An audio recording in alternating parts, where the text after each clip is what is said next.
Hi,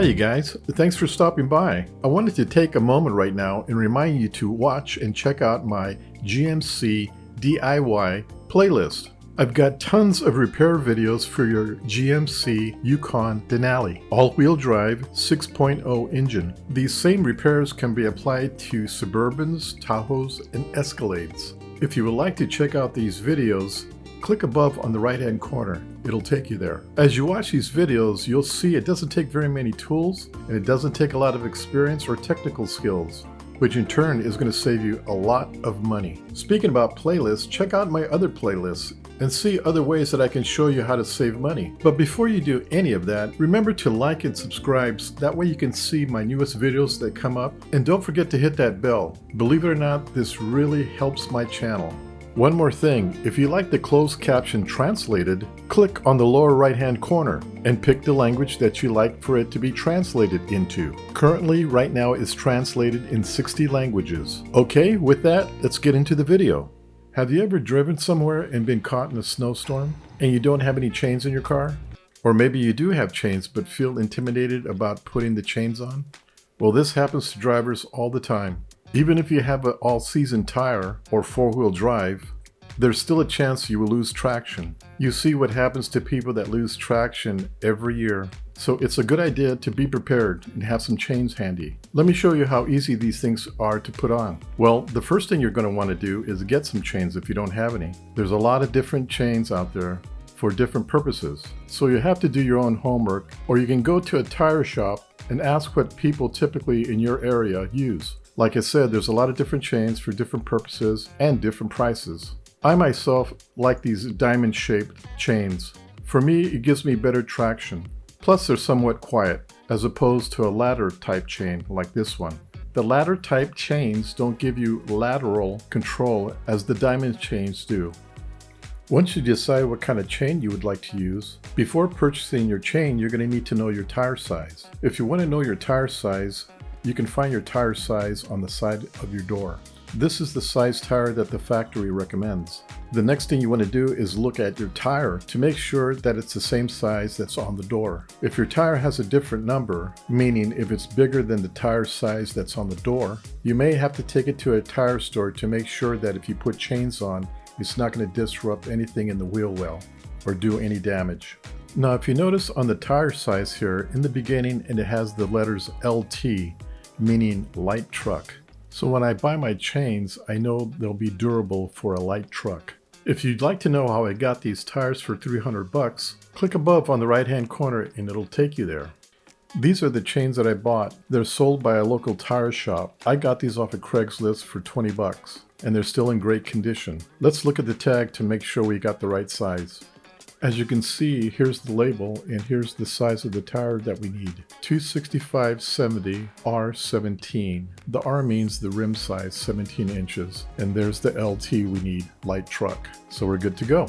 They're anticipating snow tomorrow, so I want to be prepared. I don't want to be putting chains on in the snow. Before we install the chains, here's a tip I learned that I want to share with you. It helps putting your chains on a lot simpler. What you do is drive your truck up on a 2x4, as shown.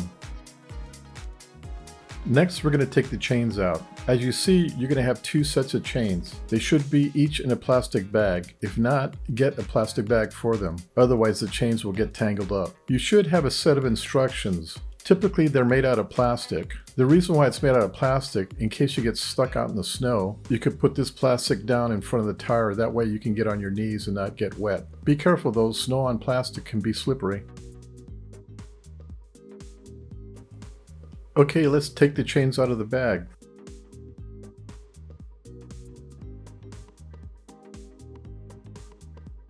When you lay them out, untangle the chain.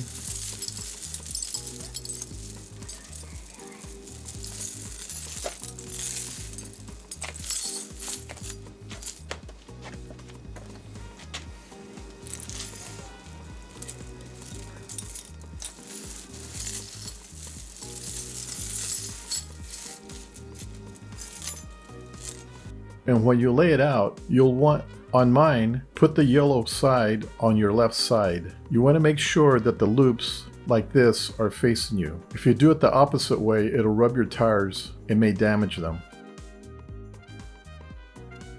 Like I was saying earlier, the left side has this clip on it, sort of like a female end. And the right side, which is blue on mine, is the male end. Once you've installed the chains behind the tire, it connects like this. So let's get the chains on now. Now the next thing we're going to do is we're going to take the yellow side and we're going to put it behind the tire, as shown.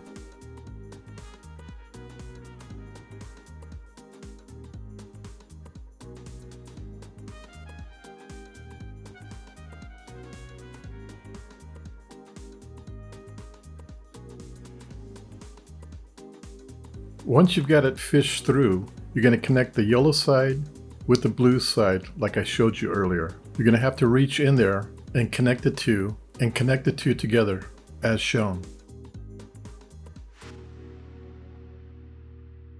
Now that you've connected it together, pull the chain forward and wrap it around your tire as shown. Once you have it somewhat wrapped around, on the top left side of the chain, you're going to see a short length chain. And on the right side, you're going to have a hook. Mine is red. You're going to connect the two together.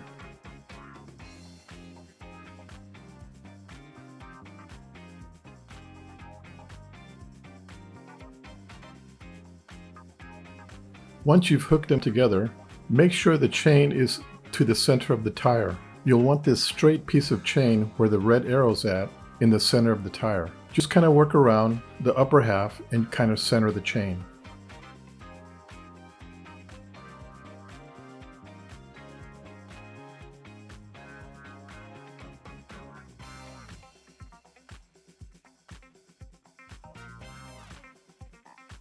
Next, on the lower left side, we're going to grab that tensioning hook. And on the right side, we're going to grab our chain and we're going to wrap the chain around the hook and apply some tension. Pull on it as hard as you can. Here's another view of connecting the chain.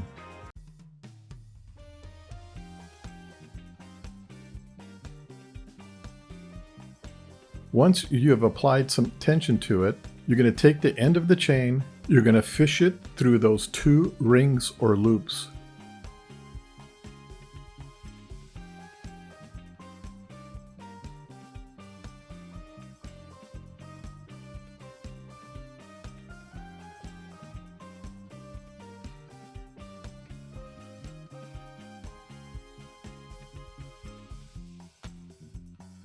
Okay, now we're at the last step. At this point, you're going to pull the chain hard as you can, and you're going to hook it on the chain, as shown, making sure it has good tension. Run your fingers through the chain, as shown, to make sure you got a good tight fit. If it's loose, unhook the chain and pull on it till it's taut and rehook it. That's it. Now before you drive it for about 50 feet or so, look underneath and make sure the chain is not caught up on the 2x4. Once you've done that, drive it for about 50 feet to make sure everything's on there nice and tight. And that's it. Now you're ready for the snow. Well, lucky thing I put them on the day before because it did snow. And as you can see, I'm ready to go. I've already helped out a couple of my friends that got stuck in the snow already. Okay, well I hope you enjoyed this video and I hope it was very informative. Please check out my other how-to videos. Oh, and check out my new website. There's new items being put in there every day. Don't forget to like and subscribe, and of course, hit the bell. Until then, we'll see you at my next video. Bye!